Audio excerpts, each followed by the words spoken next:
तो चलिए आज हम आप लोग को लेके चल रहे हैं एक ऐसे देश के सफर पे जहां का 88% पॉपुलेशन मुस्लिम है और मात्र 2% पॉपुलेशन हिंदू है।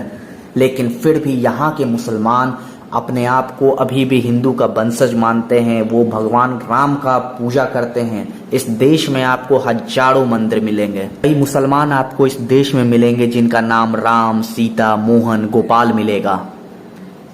इतना ही नहीं बल्कि दुनिया का सबसे बड़ा फूल, दुनिया का सबसे बड़ा छिपकली कमोडो ड्रैगन और यहाँ तक कि दुनिया का सबसे छोटा टाइगर सुमत्रन टाइगर इसी देश में पाया जाता है।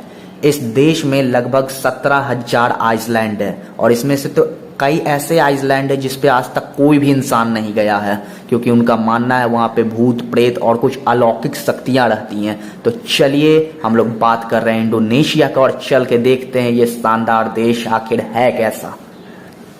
इंडोनेशिया का नेशनल एनिमल गरुड़ है। जिस तरह की यूनाइटेड स्टेट्स ऑफ अमेरिका का नेशनल एनिमल ब्लैड ईगल है, उसी तरह यहाँ पे गरुड़ को नेशनल एनिमल माना जाता है। इंडोनेशिया ही आपको एकमात्र ऐसा देश मिलेगा जहाँ के नोट पे भगवान गणेश और भगवान राम का फोटो प्रिंटेड है, जबकि इंडिया में आपको महात्मा गांधी के अलावा और कुछ नहीं नजर आएगा नोट पे। इंडोनेशिया का टोटल पॉपुलेशन 28 करोड़ है, जिसमें से कि 88% पॉपुलेशन मुस्लिम है, 2% पॉपुलेशन हिंदू और बाकी 10% में आपको बुद्धिज्म और जैनिज्म दोनों के फॉलोअर्स आपको देखने को मिलेंगे इस देश में। किसी भी दूसरे देश के कंपेयर में इस छोटे से देश में लगभग 400 से भी ज्यादा एक्टिव वॉल्केनो है, लेकिन डरने वाली कोई भी बात नहीं है। इस सब में से अभी कोई भी ऐसा वॉल्केनो नहीं है जो अभी रिसेंट 100 साल के अंदर में फटने वाला है। और इतने सारे एक्टिव वॉल्केनोज होने के कारण इंडोनेशिया में एवरेज कम से कम 2 से 3 भूकंप तो लोग नॉर्मल डेली लाइफ में महसूस करते हैं। जहाँ पे कि आप दूसरे किसी भी इस्लामिक कंट्री जैसे कि कुवैत, कतर, पाकिस्तान, अफगानिस्तान, इस सब में आप देखिएगा तो वहाँ पे वुमेन्स को ज़्यादा राइट नहीं दिया जाता है। उनको कहा जाता है आप हिजाब के अंदर रहिए, आप बुर्का पहन के रहिए, आपको कोई भी एजुकेशन लेने का राइट नहीं है। आप देखिएगा कोई भी बड़े पोस्ट पे किसी भी इस्लामिक कंट्री में आपको कोई भी महिला नज़र नहीं आएगी, सिर्फ इंडोनेशिया को छोड़ के। इंडोनेशिया में काफ़ी हाई लेवल हाई पोस्ट पे आपको वुमेन्स नज़र आएगी। ये वुमेन एम्पावरमेंट को दिखाता है और यहाँ पे किसी भी लड़की को फोर्स नहीं किया जाता है कि तुम बुर्का पहनो या हिजाब पहनो, तुमको ये नहीं करना वो नहीं करना। एक हिसाब से कहिए तो मुस्लिम महिला के लिए इंडोनेशिया स्वर्ग से कम नहीं है। जहाँ पे पूरे दुनिया में मुस्लिम महिला के साथ इतना बड़बड़ता किया जाता है, वहीं इंडोनेशिया काफ़ी अच्छा देश है और अपनी महिलाओं को पुरुष के बराबर कंधे से कंधा मिला के चलने का सारा राइट देता है। राफेलिया एंड्रोलिया फ्लावर जो कि दुनिया का सबसे बड़ा फूल होता है, इसका हाइट आपको 7 मीटर तक जाएगा और ये पूरे दुनिया में पूरे दुनिया में सिर्फ और सिर्फ इंडोनेशिया में ही पाया जाता है। और दुनिया का सबसे खतरनाक और बड़ा छिपकली कमोडो ड्रैगन जो कि कम से कम 3 से 4 मीटर लंबा दैंत बन जाता है और दुनिया का सबसे जहरीला छिपकली का भी किताब इसी छिपकली के हाथ में है।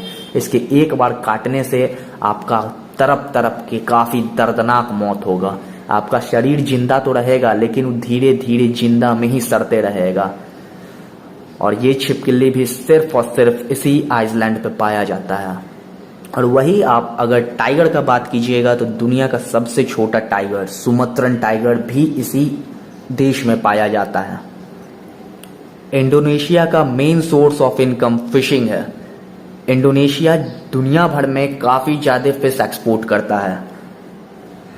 पाम ऑयल, प्लाईवुड और रबर, ये सारा का मैन्युफैक्चरिंग भी इंडोनेशिया में काफ़ी अच्छे लेवल पे होता है और पूरे दुनिया भर में इंडोनेशिया इस सारी चीज़ को एक्सपोर्ट भी करता है। और अगर आप खाने पीने का बात करिएगा तो यहाँ का फेवरेट फूड है फ्राइड मेढक। अगर आप इंडोनेशिया जाते हैं तो आप यहाँ का फेवरेट फूड फ्राइड मेढक खा सकते हैं। और यहाँ के लोगों को दारू पीने का भी काफ़ी ज़्यादा शौक है। वैसे आप देखिएगा और किसी भी इस्लामिक कंट्री में लोग दारू को, शराब को हराम मानते हैं, लेकिन सिर्फ इंडोनेशिया एकमात्र ऐसा कंट्री है जहाँ के लोगों को पीने का बड़ा शौक है। यहाँ पे सबसे फेमस शराब होता है स्नेक वाइन। अगर आप इंडोनेशिया कभी जाते हैं और स्नेक वाइन नहीं पिए तो भैया फिर आप कुछ नहीं किए इंडोनेशिया में। और अगर आप इंडिया से हैं और इंडोनेशिया घूमने का प्लानिंग कर रहे हैं तो ये आपके लिए गोल्डन चांस है।